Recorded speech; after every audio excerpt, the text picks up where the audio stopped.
Ngayong buwan ng kababaihan, Happy Women's Day, Nay. I love you so much, Nanay. maya ng pambihirang kwento. Nahihiya ka.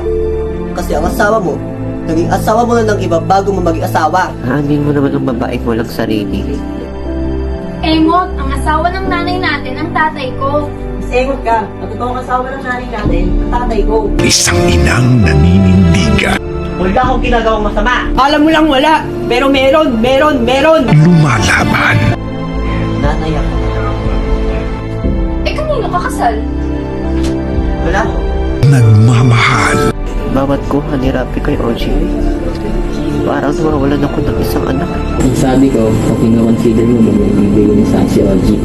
Bakit hindi ikaw ang magdesisyon? Nanay ka namin. Kahit sumama kayo sa tatay niyo, ako pa rin ang nanay niyo habang buhay. Bata-bata, paano ka ginawa?